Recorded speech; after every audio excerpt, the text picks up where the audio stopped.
Did you know that a lot of campaign messaging is subliminal?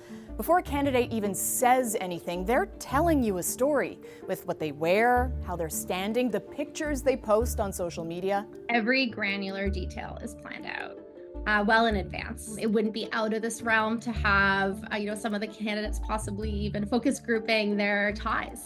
Think of it like an aesthetic political war room. Everything from their clothes to how they do their hair to their movements and posture. Let's decode what the current frontrunners are trying to tell us, starting with slogans. Look to the example of Canada Strong versus Canada First. We just have one little word change there, strong and first. If we look to the Liberals, we've got the word strong. What does the word strong signal or communicate? Resistance, force, resistance to pressure, something like first, which is a little bit more competitive. It's something or someone being put ahead of another. Each campaign is signaling a different response to the pressures from the South. And you can even see that in their logos. If we look to the Conservative Party, we see a very strong, very centered maple leaf encompassed by the sea, and it's coming up over a horizon line. So we've got this like dawning of a new day. We've got this rising up. With the Liberal Party, we have a maple leaf that's much more active. It's in motion. It's complementary to the static nature of the Liberal word mark. I could see them looking to communicate agility or flexibility. Candidates and campaigns are kind of like brands. With their political brand decided, candidates just have to stick to the theme. Be cool. Political PR strategist Patricia Fave has some pointers on that.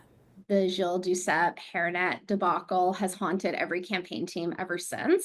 They put their leader in a hairnet to tour a cheese factory, and it provided the strongest image of the campaign. Quebec cartoonist had a field day, a political disaster. Do visit the dairy facility. Don't visit the parts that require you to wear a hairnet. Campaigning in 2025, do put on a hard hat. Another do, aprons. There isn't enough time to recover from a bad viral moment. Take it from the social media lead / meme lord behind Jagmeet Singh's 2019 campaign. So you can't force anything. You want your candidate to lean into social trends, you have to find the right ones. Yep. Nope. This made sense back then, but in this 2025 federal election campaign, they are all playing it safe. Jagmeet is still posting "Get ready with me's," but that's pretty on brand for the NDP leader. Vote for a new Democrat who's going to fight for you. That works for his brand, where Mark Carney's social media team loves a podium, loves a suit, even in a hockey jersey. Mike Myers, what are you doing here? You can't miss the collar. Liberals want to show that the adults are in the room. You're not going to see them do anything unsafe on social that, pisses everybody off. They're ready to serve. I think that's very clearly coming across in their content. Pierre Poilievre's team paints a family portrait. Common sense. Let's bring it home. They're definitely trying to communicate a more human version of Pierre that maybe they haven't had the opportunity to define, up until the election, with the inclusion of his partner that I think they're doing a great job at. But all of that brand building can really fly out the window when they're live. I think you just have to trust that you know your material. Comedian and improv coach Ken Hall saw the candidates using obvious body language techniques.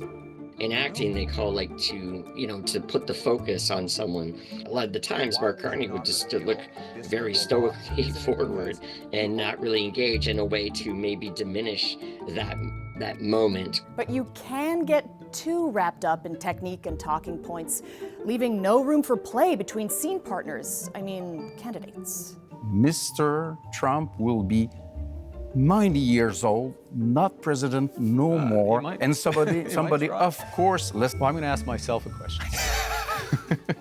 I think they're going for beers afterwards, Now, was that laughter genuine or intentional? Just like the logos, looks, and feels that the campaigns conjured up. One thing's for sure, this election has given us a lot of material to consider before heading to the polls.